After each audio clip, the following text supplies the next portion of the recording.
आज का मेरा मुख्य विषय स्वर्गीय श्री विमल नेगी जी की रहस्यमयी मृत्यु से जुड़ा हुआ है। एक निहायत ईमानदार ऑफिसर जिसने 20-22 साल की बेदाग नौकरी बिजली बोर्ड में की हो, कोई भी स्थान ऐसा ना रहा हो जिसमें उन्होंने एक्सेलेंस प्राप्त ना की हो,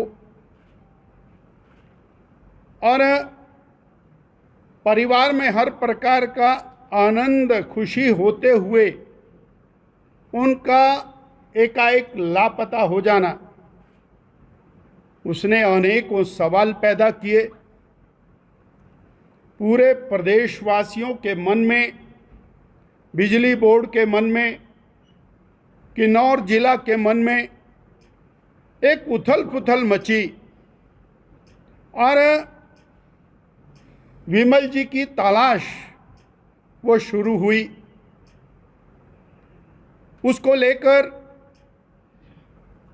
सभी लोगों ने एक स्वर से, वो चाहे भारतीय जनता पार्टी थी या अन्य भी लोग थे, सब ने एक स्वर से विमल नेगी जी को तुरंत ढूंढ निकालने की बात सरकार के समक्ष रखी। परंतु अनेक दिन बीत जाने के बाद स्वर्गीय विमल जी का शव वो और बिलासपुर में जलमग्न प्राप्त होता है और वहां से प्रश्नों की श्रृंखला शुरू होती है। वो मृत्यु है आत्महत्या के रूप में, वो मृत्यु है मर्डर के रूप में, या अनेक सारे सवाल। और उसके ऊपर जो बिजली बोर्ड के उनसे जुड़े हुए अधिकारी, उनके अनेक अनेक प्रकार के ऐसे एक्शंस, उनके कृत्य जिन्होंने हिमाचल प्रदेश के जनमानस को सोचने पर मजबूर कर दिया कि ये सामान्य मृत्यु नहीं है। और इसको लेकर शिमला में उनके दफ्तर के बाहर उनका शव रखकर आंदोलन हुआ, जनमानस उमड़ा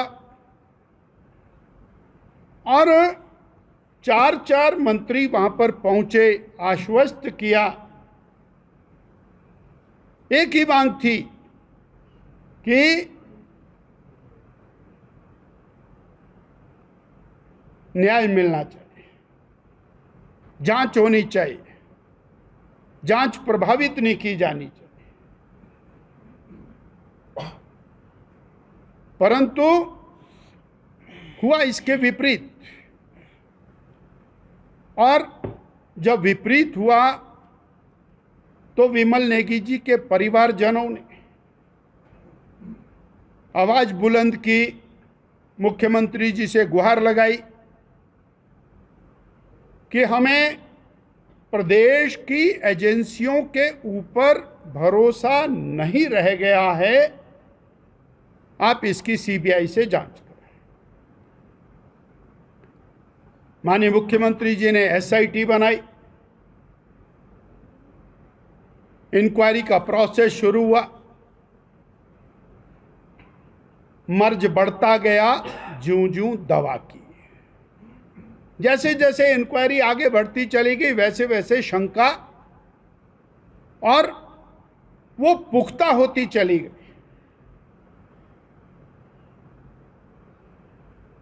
हमारे नेता प्रतिपक्ष श्री जयराम ठाकुर जी और मैं स्वयं हम किन्नौर गए, उनके घर पर गए, संवेदनाएं व्यक्त की। वहां भी उन्होंने हमें खुल करके ये कहा कि हम सीबीआई की जांच चाहते हैं। भारतीय जनता पार्टी ने 17 के 17 संगठनात्मक जिलों में धरने किए, प्रदर्शन किए सीबीआई मांग के लिए। महामहिम राज्यपाल महोदय के पास पूरा विधायक दल भारतीय जनता पार्टी का ज्ञापन लेकर के गया सीबीआई मांग के लिए, परंतु सरकार ने न परिवार की सुनी न जनता की सुनी और अंततोगत्वा विमल नेगी जी की पत्नी वो हिमाचल प्रदेश के उच्च न्यायालय का दरवाजा खटखटाने के लिए पहुंची। आज आपके माध्यम से माननीय उच्च न्यायालय का आभार व्यक्त करना है, धन्यवाद करना। उन्होंने और सीबीआई की जांच के आदेश पारित किए और अब हम आपके माध्यम से कहना चाहते हैं कि सरकार किंतु परंतु छोड़कर बिना देरी के सीबीआई की जांच शुरू करवाए। जो भी डॉक्यूमेंट्स हैं, जो भी जानकारियां हैं, वो तुरंत सीबीआई को हैंडओवर करे। इस बैकग्राउंड के अंदर सुपरिटेंडेंट ऑफ पुलिस शिमला उनकी एक प्रेस कॉन्फ्रेंस होती है और एसपी साहब की प्रेस कॉन्फ्रेंस पूरी सरकार को बेनकाब कर देती है, पूरी सरकार को बेनकाब।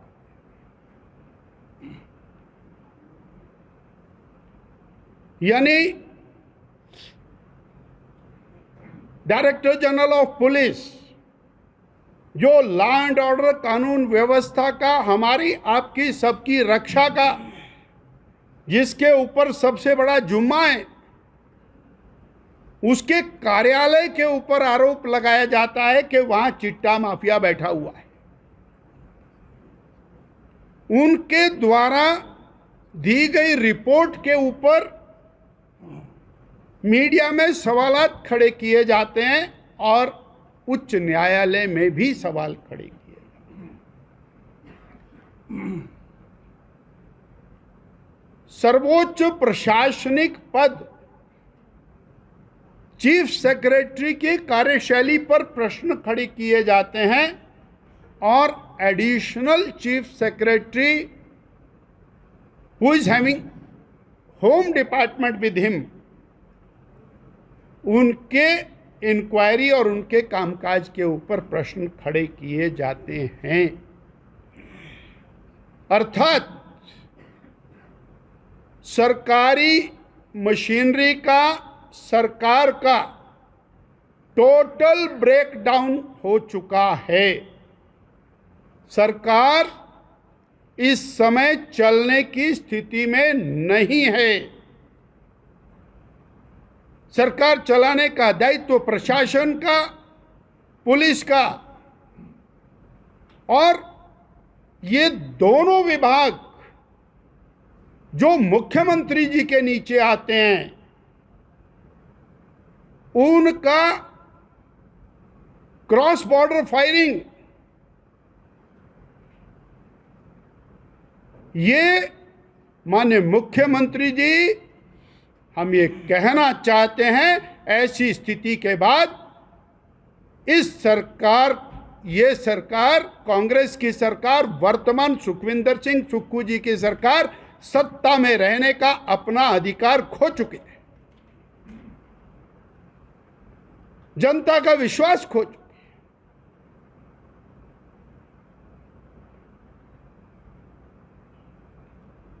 जो भारतीय जनता पार्टी आरोप लगाती, जिसको लेकर हमने धरने किए, प्रदर्शन किए कि प्रदेश में माफिया का राज है, वो आरोप आज सिद्ध हो गए।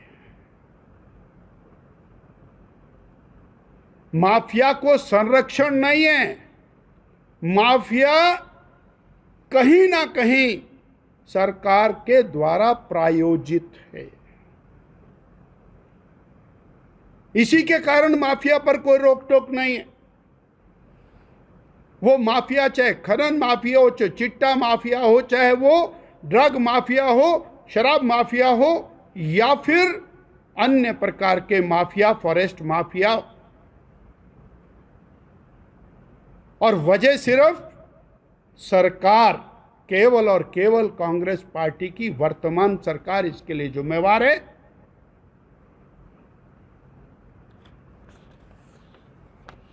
अधिकारियों का, प्रशासन का आपसी टकराव, ये केवल अधिकारियों और प्रशासन के आपसी टकराव से इसका कोई लेना देना नहीं है। वास्तव में प्रदेश की वर्तमान कांग्रेस सरकार आकंठ भ्रष्टाचार में डूबी है। उस भ्रष्टाचार को छुपाने के लिए ये सभी अधिकारी किस तरह से काम कर रहे होंगे कि एक ईमानदार अफसर की बलि चढ़ गई।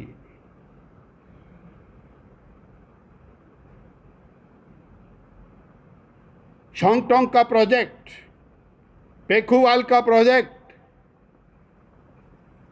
और इसके पीछे की बहुत सारी कहानियां ये इस बात को साबित करती हैं।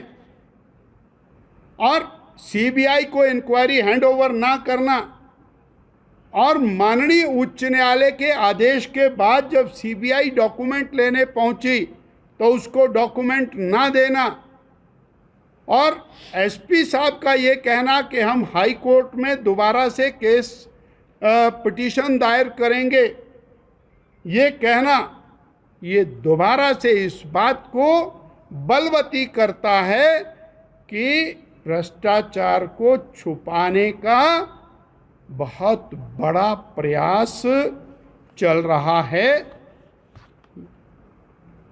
मैं आपके ध्यान में लाता कि पेन ड्राइव, वो पेन ड्राइव क्यों छुपाई गई? बाद में वो पेन ड्राइव एफएसएल में गई। एफएसएल में उस पेन ड्राइव के साथ क्या किया गया?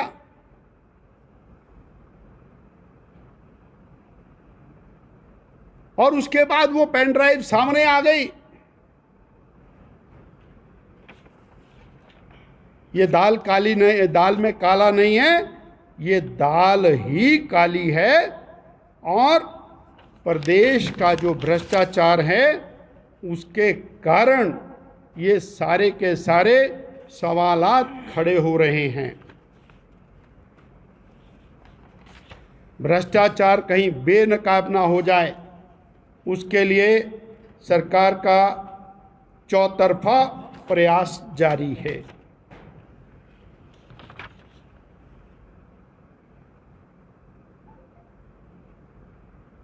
ये मामला केवल और केवल श्री विमल नेगी जी का नहीं है। विमल नेगी जी का मामला आज सबके सामने आ गया, पर प्रदेश इस तरह के मामलों से पटा पड़ा है, भरा पड़ा है। और हमने देखा ये सरकार की जो बेरुखी, बिगड़ती कानून व्यवस्था के प्रति, वो चंबा की नृशंस हत्या से लेकर और विमल नेगी जी की रहस्यमयी मृत्यु तक ये निरंतर चलने वाला कारवां है। हम आपके माध्यम से स्पष्ट शब्दों में ये कहना चाहेंगे कि तुरंत सीबीआई को जांच हैंडओवर करें, साक्ष्यों को मिटाने, साक्ष्यों को गड़बड़ करने, जांच को प्रभावित करने में सरकार की अहम भूमिका है। और ऐसे में सरकार सत्ता में रहने का अपना अधिकार खो चुकी है, उसे सत्ता से त्यागपत्र देना चाहिए।